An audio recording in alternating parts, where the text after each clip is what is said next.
शब्दमन आणि प्रेम, शुभ क्रिया. ओहो! पार्ट आहे 362. हं. शुभ बोलतो, "क्रियू प्लीज मला नाही आवडणार असं काही. लाइक तुला झोप येत नाहीये आणि ओव्हरथिंक करत बसली आणि मी इकडे मस्त झोपा काढत आहे. प्लीज यानंतर असं वागू नको तू." तर क्रिया डोळे बंद करूनच बोलते, "हो बेबी, नाही करत. चल झोप आता. मला पण झोप येत आहे. सर्व काही आहेस तू माझ्यासाठी बघ." असंच नाही बोलत मी हे. इतक्या वेळेसपासून झोप येत नव्हती आणि तुझ्याजवळ येऊन डोळे बंद करताच झोप येऊ लागली. शुभ बोलतो, "हो, हो, झोप आता. शुभरात्री बेबी." मॉर्निंग ॲट 6 एम क्रिया उठते आणि शुभला बघते तर मस्त झोपलेला असतं तर तसंच फॉरहेडवर गालावर किस करते आणि फ्रेश होते, कॉफी करते आणि बाल्कनीत बसते रिलॅक्स्ड, एकदम शांत, विथआऊट फोन, लॅपटॉप. आणि मग कॉफी पिऊन होताच हॉलमध्ये जाते आणि लॅपटॉप घेऊन ऑफिसचं काम बघते. बापरे! सकाळीच. शुभ उठतो 9 वाजता आणि क्रियाला हाक मारतो आणि क्रिया येते तसंच मस्त जवळ बसायला सांगून क्रियाच्या मांडीवर डोकं ठेवून डोळे बंद करतो. तर क्रिया तसंच शुभच्या केसांमधून हात फिरवत बोलते, "बेबी, झाली मग छान झोप? आता उद्यापासून असं उठल्या-उठल्या मांडीवर डोकं ठेवायला भेटणार नाहीये. सो शांतपणे उठायचं आणि फ्रेश होऊन घ्यायचं. पण उशिरापर्यंत झोपायचा नाही आणि आईला कामात उशीर होईल असं वागायचं नाही आणि काम पण वाढवून ठेवायचं नाही. ओके?" तर शुभ बोलतो, "बेबी प्लीज लवकर येशील ना? सगळं नीट सांभाळून बोलशील ना? कारण तुला माहिती आहे ना, तुझ्याशिवाय मी नाही राहू शकत." तर क्रिया तसंच शुभच्या चेहऱ्यावरून हात फिरवत बोलते, "हो गं माझं बाळ, लवकर येते. आणि घरी पण नीट बोलते आणि मी पण नाही राहू शकत तुझ्याशिवाय. कळलं का? चल आता उठ आणि ये हॉलमध्ये. मी कॉफी करते तुझ्यासाठी." या कॉफी.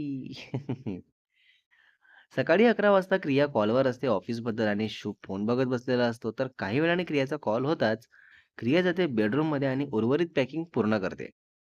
आणि रेडी होत शुभला बोलते, की "बेबी ऐक ना, पप्पाचा कॉल होता आता. ते बोलत होते, की सकाळी काम केलं आहेस ना तू, मग आता ऑफिस नको जाऊ आणि होईल तेवढं लवकर निघ म्हणजे घरी लवकर येशील." तर शुभ बोलतो, "ठीक आहे, तसं कर मग." आणि ड्रायव्हरला सांगितले का हे सर्व? तर क्रिया बोलते, "हो, बोलले मी त्याला. Don't worry." "Okay baby." क्रिया पूर्ण रेडी होते आणि निघणार असते तेव्हा हॉलमध्ये शुभला सांगते, "सांगितलेलं सगळं नीट लक्षात ठेव आणि प्लीज बेबी काळजी घे. भांडणं करू नको माझ्यासोबत. मी घरी गेल्यानंतर." मग त्यात दोघांचा वेळ जातो आणि कामं राहून जातं आणि मूड पण ऑफ होतो. ते वेगळं. तर शुभ मस्त फॉरवर्डवर किस करत, हग करत बोलतो, "हो गं माझं बाळ, तू अगदी टेन्शन फ्री आणि हॅपी राहा. मेसेज कॉल करत राहा, ओके?" देन शुभ बॅग्स घेऊन खाली येतो आणि क्रियाला कारमध्ये बसू देऊन ड्रायव्हरला बोलतो, "बरोबर जा. ना जास्त घाई करायचा आहे आणि ना जास्त स्लो जायचं आहे. ओके? स्पीड मेंटेन करून जा." देन क्रिया जाते नागपूर आणि शुभ येतो वर फ्लॅटमध्ये. क्रिया लगेच कॉल करते शुभला, तर शुभ बोलतो, "हां बेबी बोल, काय झालं? काही विसरली का?" तर क्रिया बोलते, "हो विसरली, पण आता ते घेऊन जाता नाही येणार म्हणून कॉलवर बोलू दे." तर शुभला कळत नाही, तर परत विचारतो, "म्हणजे काय? समजलं नाही मला. परत बोल ना." तर क्रिया बोलते, "अरे म्हणजे तू सोबत हवा होतास आणि तुलाच विसरली. सो तुला सोबत घेऊन जाता येणार नाहीये ना, म्हणून बोलली की कॉलवर बोल. म्हणजे असं लांब गेल्यासारखं तरी नाही वाटणार ना." तर शुभ ठीक आहे बोलून तसंच कॉलवर बोलत बसतो आणि दोघांचा कॉल ऑलमोस्ट 1 हॉवर सुरूच असतो. रिया बोलते, "बेबी मला खूप झोप येत आहे, सो मी झोपू का?" तर शुभ बोलतो, "नको बेबी आणि तुला का नको बोलत आहे मी हे तुला चांगलंच माहिती आहे, ओके? बिकॉज एकटी आहे कारमध्ये म्हणून."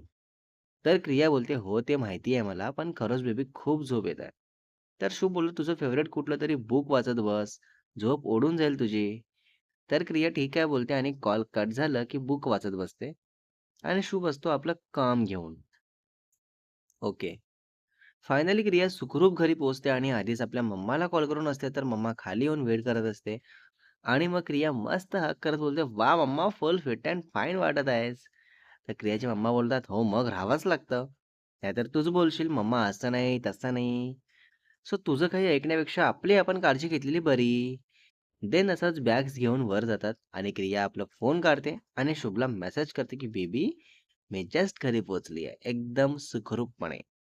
सो टेन्शन घ्यायची गरज नाहीये." देन शुभ ओके बोलून परत दोघे आपापल्या कामात बिझी होतात. क्रियाची मम्मा क्रियाला फ्रेश व्हायला सांगून मस्त क्रियाचा फेवरेट नाश्ता बनवतात आणि मग क्रिया बसते हॉलमध्ये नाश्ता करायला आणि पुढे क्रियाची मम्मा असतात तर विचारत असतात की कसं काय चाललंय वगैरे. तर क्रिया बोलते, सगळं छान अगदी मजेत. आणि तू सांग मम्मा, पप्पा काही बोलले का माझ्याबद्दल? कामात माझं लक्ष नाही वगैरे?" तर त्या बोलतात, "कामाचं सोड गं, सारखं तेच ते बोलून काय उपयोग? तुझी तब्येत वगैरे बरी आहे ना? आणि शुभ कसा आहे?" ओहो! तर क्रिया खूप हॅपी होते शुभचं नाव ऐकून आणि तसंच सांगते, की "माझी तब्येत बरी आहे मम्मा आणि हो, शुभ पण छान आहे." काही वेळाने क्रियाचे पप्पा घरी येतात आणि क्रियाला बघताच बोलतात, "सी मॅम, केव्हा आलात तुम्ही?" तर क्रिया बोलते, "आले मी मगाच आणि पप्पा मी नाही आहे आता सी वगैरे." तर ते बोलतात, "तूच आहेस बाळा, तुझ्याशिवाय दुसरं कोणी नाहीये." तर क्रिया बोलते, "आय नो तुम्ही मस्करी करत आहात." तर ते बोलतात, "तुझं डेझिग्नेशन चेक कर. ते चेंज केलंच नाहीये मी. सो याचा अर्थ तूच आहेस ना?" अच्छा. क्रिया लगेच चेक करून बोलते, "वॉव पप्पा खरंच तेच आहे. थँक सो मच आणि मी प्रॉमिस करते तुम्हाला, यापुढे अशी चूक बिझनेसमध्ये कधी नाही होणार." तर ते ठीक आहे बोलतात आणि फ्रेश व्हायला जातात. ओके. काही वेळाने पंखुडी येते घरी आणि क्रियाला बघताच येऊन मस्त हग करत बोलते, "ओहो! आल्या-आल्या फ्रॉक घातली का? बाय द वे सूट होत आहे गं तुला खरंच. खूप छान दिसत आहे ती. रोज घालत जा. मम्माने तुझ्यासाठी म्हणून 3 घेतले, तुझ्याच फेव्हरेट कलर्समध्ये." तर क्रिया हो बोलून नाश्ता करून घेते. ओके. आणि मग क्रिया नाश्ता करून रूममध्ये जाते आणि शुभला व्हिडिओ कॉल करते. तर शुभ बघताच बोलतो, "हे काय घातलीस बेबी?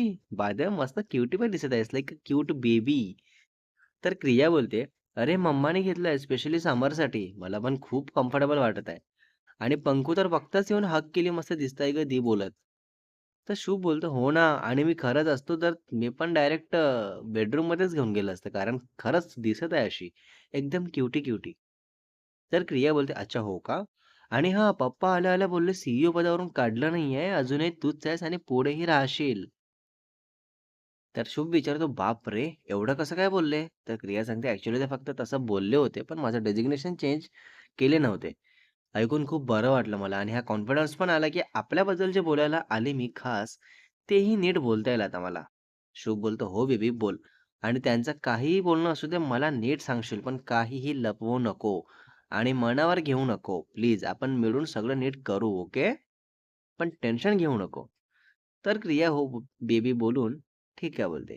क्रियाचे पप्पा हाक मारतात क्रियाला, तर क्रिया तसं शुभला सांगून हॉलमध्ये जाते आणि हॉलमध्ये क्रियाचे मम्मा-पप्पा दोघेही असतात. तर क्रिया मनात विचार करते, आत्ताच बोलते लग्नाबद्दल. म्हणजे पुढे जे बोलणं होईल त्यावर बोलायला मला परत जातपर्यंत वेळ असेल. तर क्रियाचे पप्पा नॉर्मल बोलण्यापासून सुरुवात करतात आणि मग हळूच लग्नाबद्दल विषय काढतात. तर क्रिया खूप शांत डोक्याने बोलायला लागते, की "पप्पा, मी सांगू ना तुम्हाला माझा डिसिजन आणि खरं सांगते माझा पूर्ण विश्वास उडाला आता अरेंज मॅरेजवरून. कारण तुम्हीच बघा ना काय सुरू आहे आता सध्या सगळीकडे." क्रियेचे पप्पा बोलतात, "हे बघ बाळा, मी माणूस ओळखतो आणि तुला मी असंच कोणाच्याही हातात कसं देणार? सगळं नीट बघूनच करणार ना. तुला विश्वास नाही आहे का माझ्यावर?"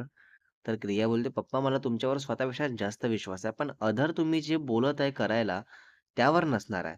मग काय करू मी? हे बघा, मी सगळं तुमचं ऐकून हो जरी बोलले आणि मी खरंच मनापासून खूप जास्त सॅड असेल आणि बिलकुल रेडी नसेल यासाठी, तरी तुम्हाला माझं लग्न लावून द्यायचं आहे का माझ्या इच्छेविरुद्ध? सांगा." Next part is coming soon guys. बापरे! काय प्रश्न विचारला क्रियाने. पार्ट 363 मध्ये बघणार आहे आपण यावर क्रियाचे पप्पा काय बोलतात आणि क्रिया किती बोलून स्वतःला इथे प्रूव्ह करते, की तिचं खरंच खूप प्रेम आहे आणि क्रियाचे पप्पा ऐकून समजून घेतील का? आणि स्टोरीमध्ये पुन्हा पुढे काय बघायला मिळेल तेही बघू. रायटर अँड एडिटर शुभ वासेकर.